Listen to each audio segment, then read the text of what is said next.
Ay, hindi man ako pwedeng bigyan ng gamot kasi kung mali, i-extrahin nga daw. Tapos? Para mabigyan ng gamot. Natching ako. Wala.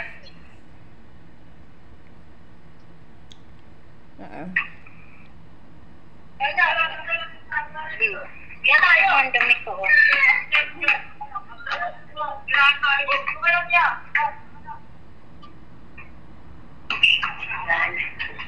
Ano ka na? Huwag ka maligo, mama, ha? Bukas ka na maligo. Pagod ka. Maghilamos ka lang. Maghilamos ka lang. Ano yung pintura sa ano? Para pinturahan ito sa taas. Tapos na. Tapos na. Tapos na yung pagpintura. Hindi pa ang pintana. Aray ko. Yung bitala? Hagdan. Ba't ganyan ang hagdan? Puti. Linagyan kong puti. Gilid. Di pa tapos eh.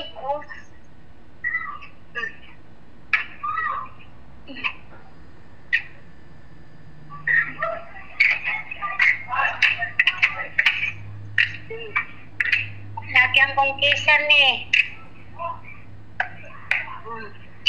Linagyan kong kisame, oh. Kisame. Yan. Ayos ba? Oh. Ha? Okay naman siya. Ayos ba? Okay naman. Ha? Okay naman. Para pinturahan ko yan, to. Yung basag na bintana, pinalagyan ko na lang ng plywood. Ayun, plywood na lang yan. Mas mahal kasi yung ano, mas mahal yung salamin. Ito yung lababo, oh. Pinaglagyan ko ng tiles. Yung lababo lang. Oh. May tiles, pinalagyan ko ng tiles. Ito yung banyo, oh. At tapos ko na rin mapinturahan. Bintana na lang. Bintana na lang ang pipinturahan. Di pa tapos. Ati ng ulo ko. Magpahinga na kayo, May garapatan na yata ang ulo ko. Ha? Magpahinga na kayo. May garapatan na yata ang ulo ko eh. Magpatimpla kay Angel ng kape. Magkape kayo. Wala eh. Hindi na ako magkakapit eh. Di na naman ako makatulog yan. Gabi na eh. Bakit? Yung pinapasaig ko na nga ng kanin para kumain na lang. Wala na. Grabe ang ingay ng aso, ah. Sabi nga ng doktor, ipapahinga ko daw ang paa ko. Nalala mo. Ikaw din naman kasi si matigas ang ulo, hindi mo naman pinapahinga yung tuhod mo, lakad ka pa rin ng lakad. Sino mang gagawa, anak? Ayun nga, pinoproblema mo eh, sino ang gagawa? Buti kung nandyan ako gagawa. Wala man ako eh. Kaya nga, upang mapatulahan, Diyos ko. Sayang yung ganda mo, oh. Ang ganda-ganda mo pa naman. Sayang yung ganda mo, ganda-ganda mo pa naman eh, oh. Tapos puro pintura ka. Ay, Diyos ko, anong ganda mo. Losyang na. Puro pintura. Nahingal na nga ako eh. Minom ka ng tubig. Inom ka ng tubig.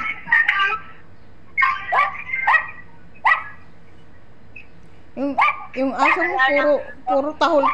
Yung aso mo puro tahol-tahol ah. Oo, ingay. Gutom na siguro yan. Ha? Sabi ni Bebe, Gutom na rin. ayaw daw niya ng may aso sa bahay kasi ang ingay-ingay. Sabi nga eh. Hindi niya na taaso sa bahay, kala mo. Ha? Tulad yan, mga babae tayo, hindi siyempre, may tiritindahan ka. Tulong yan, pag nag-ingay, tayo ka kung ano nangyayari dyan,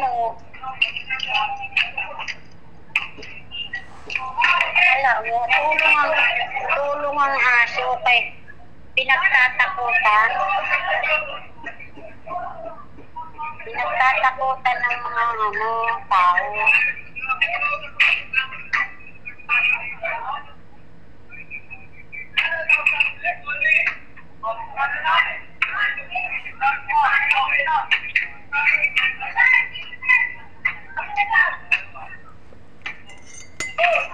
Ang mata ko nga parang nabibinat, wala na rin naman kasing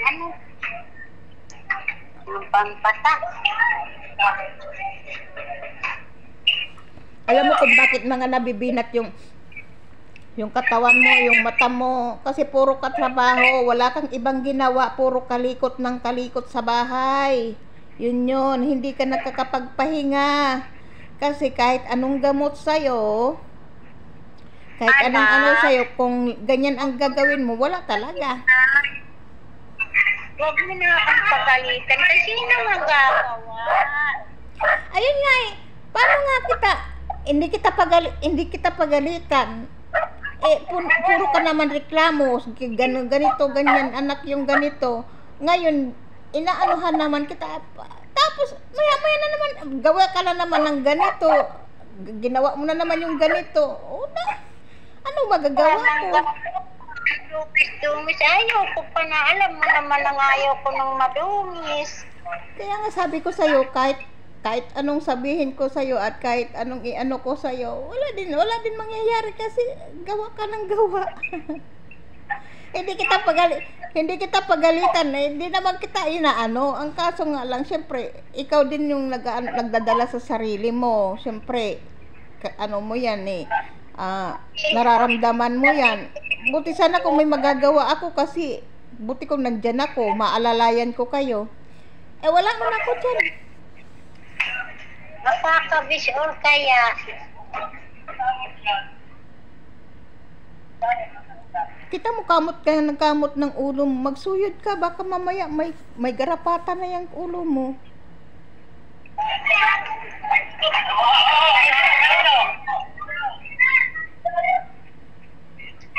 Magsuyod ka.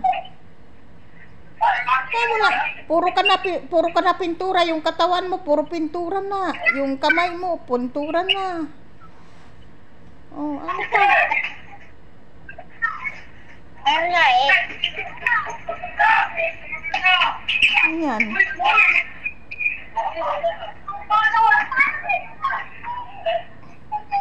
Malapit nang umuwi si Bibi. May tulong ka na diyan.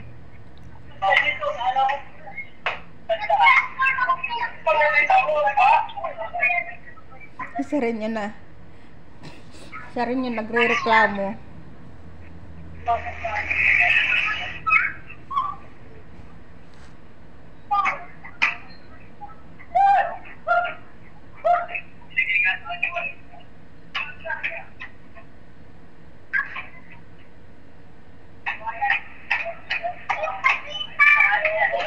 Saan ka nakaupo? Diyan sa may pintuan, sa may hagdanan? Sa may hagdanan ka nakaupo? Sa may hagdanan ka nakaupo? Oo.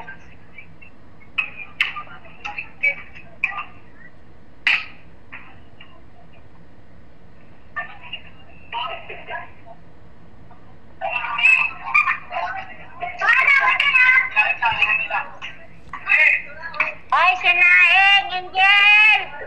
Tutong na yung Angel! Tutong na yung sinaing.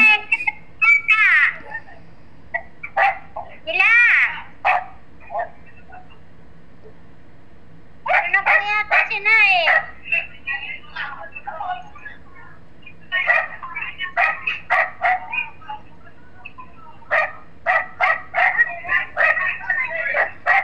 Bumili na sila ng Bumili na sila ng ulam? Kamatisan niyo. Akala ko ba longganisa? Wala. Akala ko ba longganisa? Akala ko longganisa.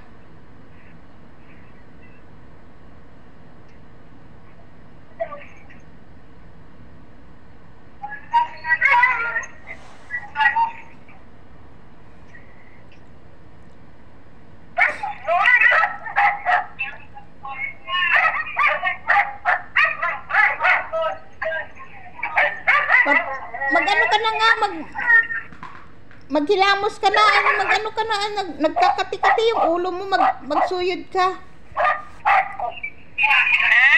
Magsuyod ka, magsuklay ka ng ulo, ng ano mo, buhok mo, ate, nagkamot ka ng kamot, sa pintura siguro yan. Napinturahan na yung...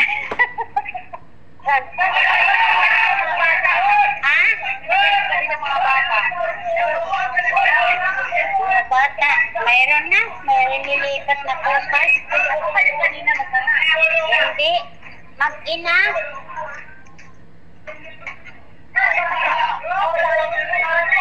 Kaso nakiusap na for lang daw muna ibigay kay sa Sabado pang sahod. Alin? Ha? Alin? Yung nag-ano sa akin, for lang daw munang iuna. Kasi sa Sabado pa daw ang sahod.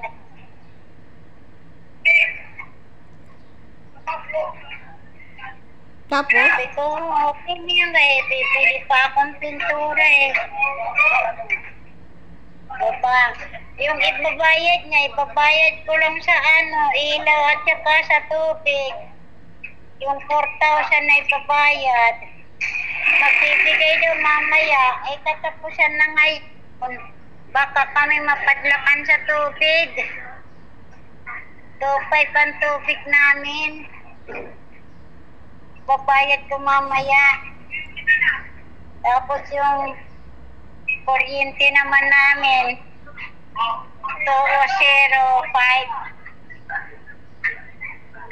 May din 2,000. Kulang pa sa tubig, ay kulang pa yun sa ilaw. Hindi ko pa mabayadan yata ang ilaw, kaya wala pa, yung tubig lang. Kasi papadlakan yata yung tubig na, katapusan na bukas eh. Papadlakan na, nagpapadlak si Inday. Adi, bayaran nyo na. Pag nakuha nyo yung pera, bayaran nyo na. Ayun na nga. Kaso yung